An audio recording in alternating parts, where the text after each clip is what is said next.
Blanche. Bonjour Monsieur Boudot, vous êtes président fondateur de cette association. Alors, merci d'être là, bien sûr. Pouvez-vous nous dire en quelques mots déjà, en guise d'introduction, ce que sont que les secouristes français Croix-Blanche ? Donc les secouristes français Croix-Blanche, c'est une société qui a été créée en 1892, qui s'appelait à l'époque la Société des infirmiers secouristes. Et ce n'est qu'en 1972 qu'elle a pris donc cette dénomination de secouriste français Croix-Blanche. Elle est la créatrice du secourisme moderne, puisque à l'époque, nous avons été les premiers à enseigner les gestes de premier secours grâce à des médecins professeurs.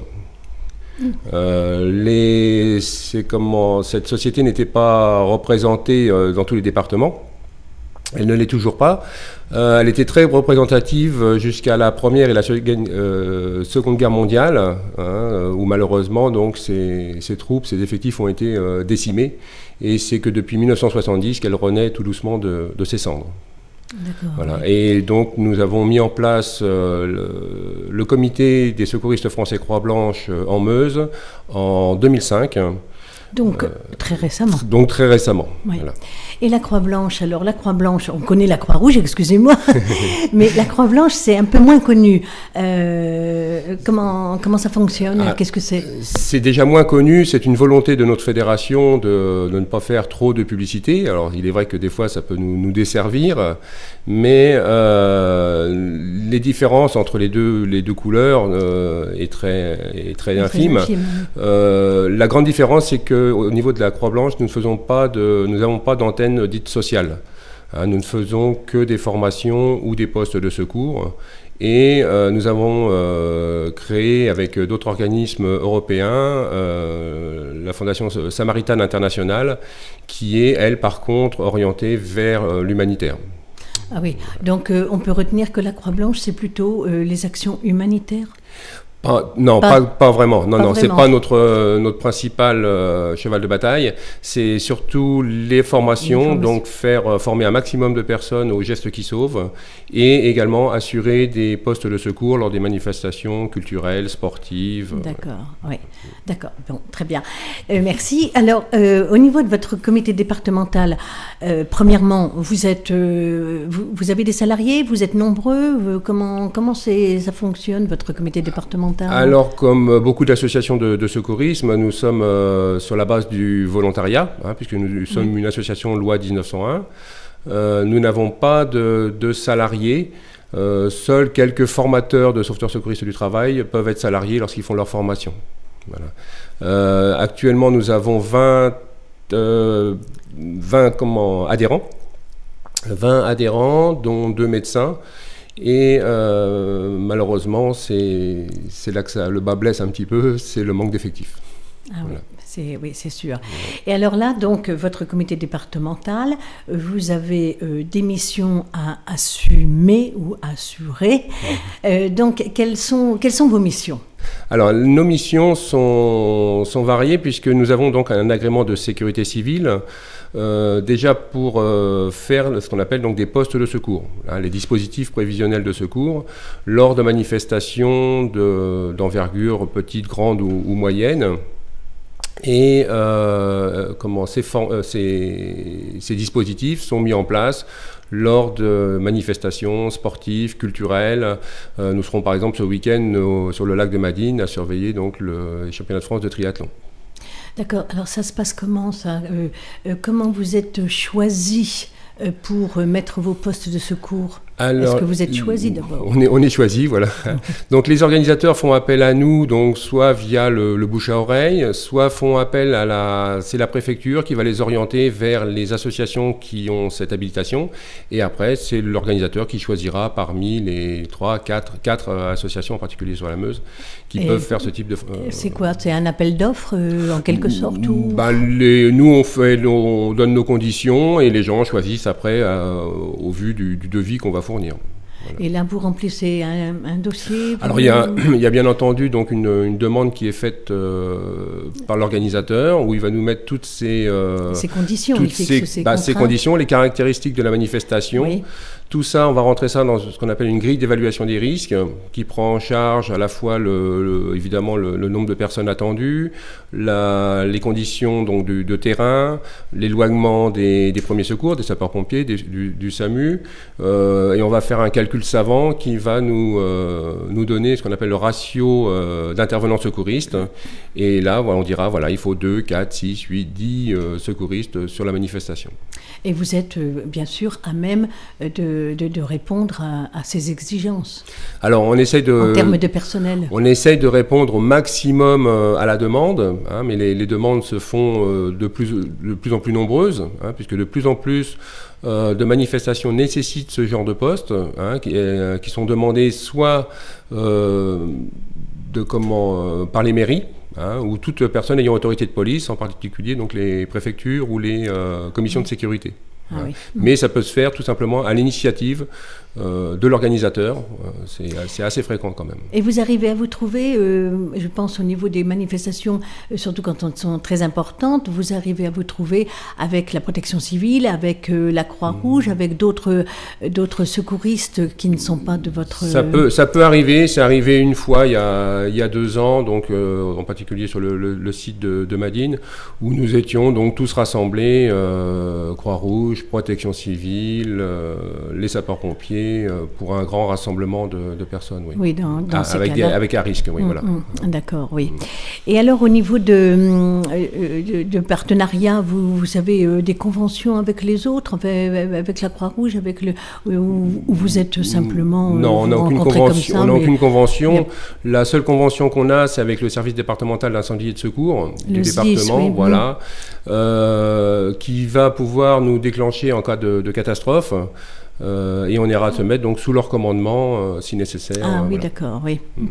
Et alors au niveau des personnes, enfin de vos véhicules, sur la manifestation même, vous faites comment pour une personne qui se trouve pas bien, etc. Vous faites... Donc, suivant l'étendue de la manifestation, on met en place 1 ou 2 véhicules. On peut déléguer également des binômes qui vont se promener sur la manifestation avec un matériel de base. Oui. Et nos véhicules sont habilités à aller chercher donc une personne sur le site et à le ramener auprès du poste de secours. À partir de là, nous régulons avec le SAMU ou les sapeurs-pompiers et c'est eux qui vont décider du vecteur pour transporter la victime vers l'hôpital, puisque nous ne pouvons pas transporter... Vous n'êtes pas habilité. Voilà, on n'a pas d'habilitation de la DAS pour... Oui, donc c'est bien encadré. Voilà, c'est encadré, oui, d'accord. Oui. Et puis alors au niveau des autres formations, donc qu'est-ce que vous faites comme autre mission de formation de premier secours? Les formations de premier secours, c'est très important chez nous. Les formations, ça commence à la base, donc on peut faire des formations dans les écoles qu'on appelle l'initiation au geste de premier secours. Ensuite, on passe le degré au-dessus avec la formation donc, de prévention et de secours civique de niveau 1, ce fameux PSC1 qui est demandé de plus en plus, à la fois pour le travail, mais aussi pour la vie associative. Et donc ça s'adresse à toute personne, hein, donc le PSC1, c'est pour les enfants à partir de 10 ans. Donc, voilà, il n'y a rien de très compliqué. Après, si les gens souhaitent devenir, entre guillemets, secouristes professionnels, donc rentrer dans l'associatif, rentrer chez nous par exemple, oui. Il existe donc 2 types de formations. Donc le premier secours en équipe de niveau 1, où les gens apprennent à travailler avec déjà un petit peu de matériel et travaillent déjà en binôme. Et ensuite, le premier secours de niveau 2, où là, c'est tout le matériel de relevage, de brancardage, et les gens apprennent à travailler en équipe de 4, 5 constitués pour pouvoir intervenir sur les postes de secours. Et alors, comment vous êtes contacté par les gens? C'est vous qui faites une publicité, une communication particulière? Comment ça se passe pour que vous ayez... Beaucoup le bouche à oreille, parce que malgré qu'on soit assez jeune, hein, depuis 2005, on commence à être... je dirais qu'on a une bonne réputation au niveau des formations et au niveau des postes de secours. Donc le bouche à oreille marche bien. Et lorsque les gens cherchent une formation, ils s'adressent également souvent au niveau de la préfecture, au niveau des pompiers, qui, eux, retransmettent les adresses des différents organismes qui font la formation, et c'est encore l'intéressé qui fait le choix d'aller dans telle ou telle association pour se former. C'est souvent la disponibilité, les dates qui font que... voilà. les gens prennent telle ou telle association. Et c'est payant? Alors, toutes ces formations sont payantes et c'est notre seul... Enfin, avec les postes de secours, ce sont nos seuls revenus. Hein, c'est ce qui nous finance. On est autofinancé par nos formations et nos postes de secours. C'est payant. On a des tarifs préférentiels pour les étudiants et les demandeurs d'emploi. Et par contre, donc, comme nous sommes organisme de formation agréé, beaucoup de formations peuvent être prises en charge par les employeurs dans le cadre, par exemple, du droit individuel à la formation. Voilà, oui, d'accord. Voilà. Oui. Et les formations, elles consistent, elles s'étalent sur plusieurs jours, c'est en nombre d'heures, c'est... Alors, l'initiation au geste de premier secours dans les écoles, ça va de 2 à 3 heures, donc c'est très rapide, c'est franchement une première approche. La prévention au secours civique de niveau 1 est jusqu'au 1er juillet sur une base de 10 heures. Elle pourra descendre sur une base de 7 heures à compter du 1er juillet. On est en pleine réforme de ces textes. Ouais. Donc on les calque, nous, sur une journée et demie. Hein, de manière à ne pas faire trop de bourrage de crâne. Ah oui, ça dure la journée. Il faut compter 3 demi-journées voilà, pour que ça passe bien, qu'il y ait un temps d'échange quand même. Et ensuite, les formations au premier secours de niveau 1 et de niveau 2 sont actuellement sur un minimum de 35 heures chacune. Voilà, donc sur une semaine complète. Voilà. Vous voulez bien nous parler de vos chiens, vos Terre-Neuve, s'il vous plaît? Alors, c'est vrai que la particularité des secouristes français Croix-Blanche, c'est que on travaille donc pour le secours aquatique, hein, et pour, par exemple, dimanche pour la surveillance du triathlon, nous travaillons avec un auxiliaire qui n'est pas négligeable, c'est le chien de Terre-Neuve. Mais aussi le Golden Retriever qui vient d'arriver très récemment au club. Donc ces chiens, ils sont à l'origine un petit peu de la création des secouristes français Croix-Blanche en Meuse, puisqu'à l'époque c'était la seule fédération qui reconnaissait le chien de sauvetage comme auxiliaire de travail. Ah, voilà.